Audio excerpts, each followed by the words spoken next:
with it. So here we go. Some nice pork coming out of there. 92-degree angle.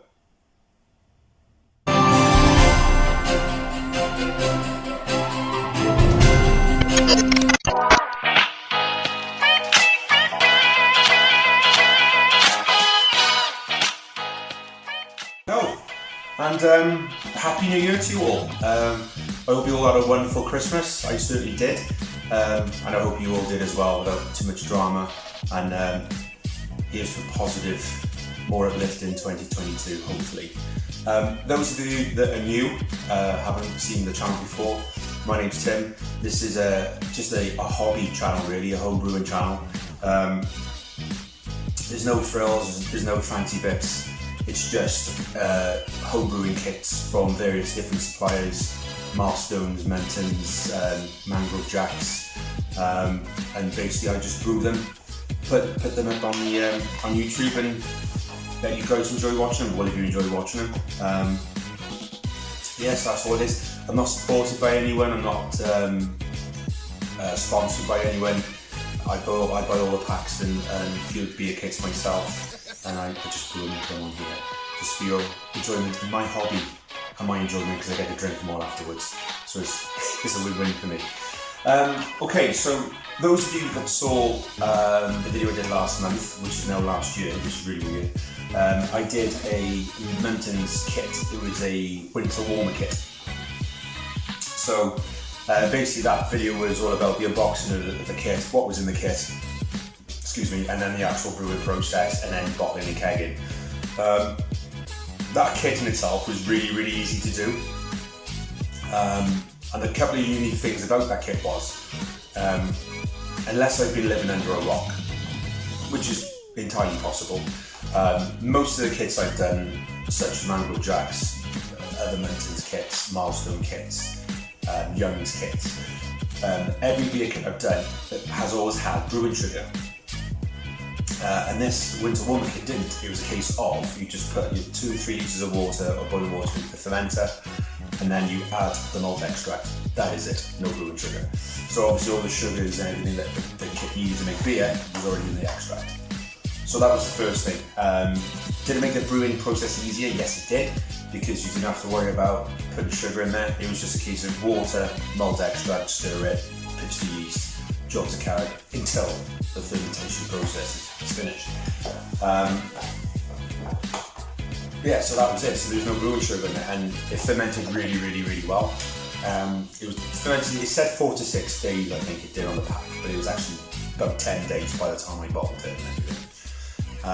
Which leads me on to the second unique thing about, well, not unique, but different thing about this kit. Normally when I bottle or prime, I will use, I'm sure you guys do as well, carbonation drops, certainly for the bottles, but in the kegs, such as this one here, the 5 litre mini kegs, I use sort of like 3 teaspoons of normal tea or granulated sugar. That works a treat. But this kit actually required the use of spray malt. I remember saying at the time that it's unusual because I never normally use spray malt. I have used spray malt before. I've used spray malt at the fermentation process. So when I've added like 1 kilogram of brewing sugar, I then added 500 grams of spray malt. But I've never actually used spray malt for priming. So again, I wasn't sure how that was going to work or how it was going to affect the beer. Obviously it works because they wouldn't put it in the box or on instructions. So, but it was my first time. So in the video you saw me priming the bottles with the spray malt and then priming the kegs with spray malt. Good news, it works. The bottles I gave out to people, all the bottles popped. There was a good head of smoke that came off the bottle, a healthy off-white head on the beer as well, and it was smooth. But now, we're going to try it from the keg. Now, I know at the end of that video I said I would hopefully have the tasting and trial video out between Christmas and New Year, the Crimbo Limbo, I think I called it. The beer itself wasn't ready until around about 29th, 30th anyway. I just didn't have the time. I'm really sorry. I'm sure you were all sat there. Where's this video? But yeah, just sorry I didn't manage to get that out. I just didn't have time. Quite basically, I didn't get around to getting it done. I had no time to do it. But today we're going to try it. So this has been in my garage, which I call my cellar, trying to be posh. It's been in the garage since I put them down there on the, I can't remember what date it was now, whenever I brewed it. I think I left it in a warm place for around about 2 or 3 days, I think. I took it down to the garage, so it was well before Christmas. I think it might have been the first week of Christmas, sort of 15th of December type. So yeah, so here we're going to go. This, hopefully guys, is going to be nice. I'm expecting froth and foam, but it's not looking there. It's the only way we're going to find out. Take my little doohickey off, stops any drips, stops the pressure coming out. And let's have a look at this. Hope you can see okay from there. You probably can't. Right, let me just bring you in a little bit closer. Ignore the wobbles. You know me, I like to take on a bit of a journey whenever I do anything. I'm a right-hander, sorry. You'll have to put up with it. So, here we go. Some nice pour coming out of there. 92-degree angle. Nice, look at that. That's looking really nice actually. So if you could see that on the camera properly. Just put a little drippy tray there, look. So there are any drips going on the thing because I don't want any trouble. So there we go. So that's just a nice little half pint glass. It's beautifully clear. I don't know if you can see that. I'll get a torch in a minute just so you can have a proper look at it. But it's beautifully clear. It's an off-white head. So what? You've got a three finger off-white creamy head. So I guess that's the spray malt. That's what the spray malt said it would do. You'd give it a nice, fuller, foamier, creamier body. That's beautifully clear. Bear with me, I'll be back now in a minute. That was typically Welsh, back now in a minute, that's what all the Welsh people say. I don't know. Okay, I'm back now, and it wasn't a minute. So, the beer is seconds, literally. Okay, so I just want to show you through here, I don't know if you can see that, but that beer is beautifully, I haven't got any other background to show you in here, unfortunately. But that beer there is beautifully clear. Clarity is wonderful on that. The head, it's a good head retention. It hasn't lost hardly any head at all. Yeah, it's nice. Not much there is carbonation in there. Poured lovely, and I don't know if you saw in the video on the screen there. As I was pouring, it's cleared up the glass. Lovely, absolutely lovely.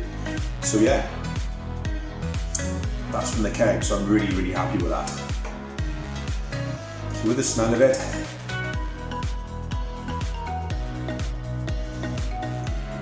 definitely got the malt, so it's definitely malty. Again, that's something else the spray malt give you. It's caramelly, I think. I'm never the best at reviewing, can't even talk, that's my teeth issue again. So I'm not the best at reviewing beers, if I'm honest. If it tastes good, it's good. Yeah. If it tastes bad, it tastes bad. I can't tell you what all the flavours are. It'll be a case of, I'll have a slurp with it. If it's nice, it's nice. I can't say any more than that. If I can taste anything from it, of course I'll try my best to identify it. But for the smell, certainly got the malty smell from it. Certainly a homebrewy beery smell from it. Muntons do really, really good kits, I have to say. I've done a couple from them now and they've all been phenomenal, so let's see what this looks like.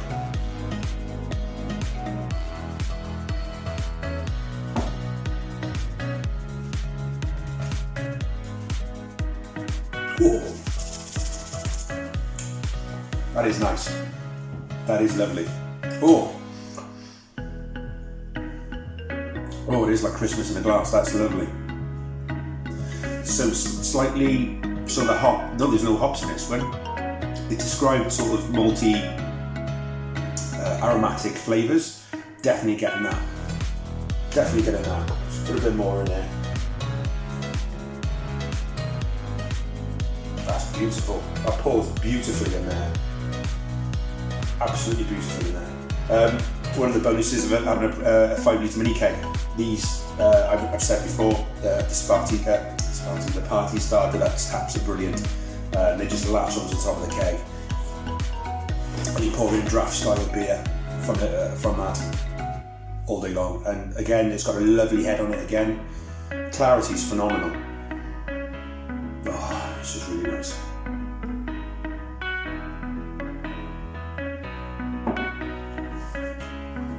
Oh, even better again. There's always that first sip. The first sip of any beer you take is always a bit like, oh, what's all that about? And when your palate adjusts to it, and you take, you know, a second and a third gulp, because that wasn't a sip, you then start getting more of the flavours. That's really nice. I can't describe to you this. The head on this beer is phenomenal. Try and show you. The head on that beer is just great. It's just thick and creamy.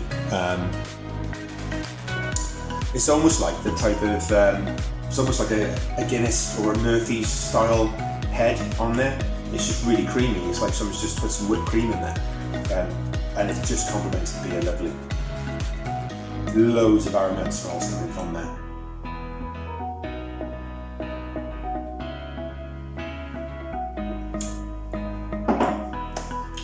That's a winner. That is absolutely stunning. Yeah, I really like that. I really like that. That's a really good one. So from a beer that required no brewing sugar, because obviously it was already there, and like spray malt for priming. Well, the spray malt works. There's like all these kegs pressurized with, or primed with spray malt. Definitely works because that's pouring lovely. The pressure's in the barrel lovely.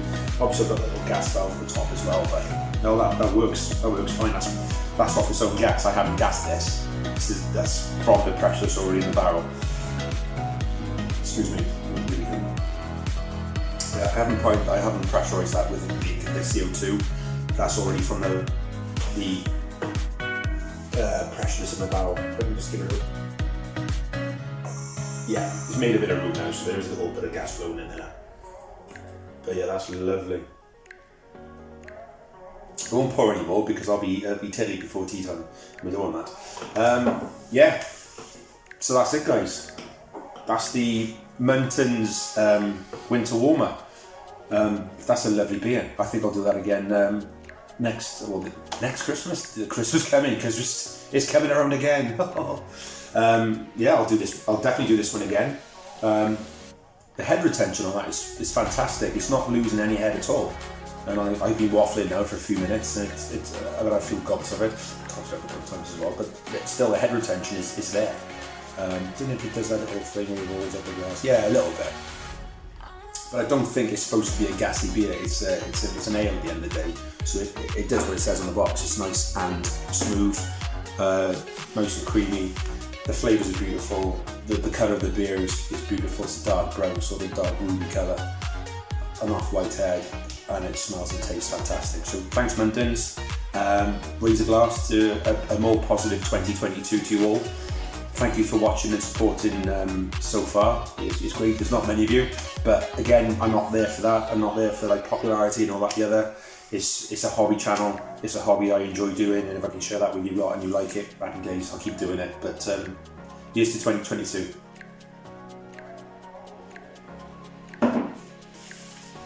Oh, I don't know what I'll be doing for the rest of the night. Okay.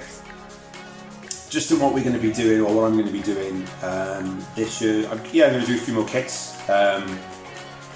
I'm still not diving into the old grain brewing world. I just don't have time for it.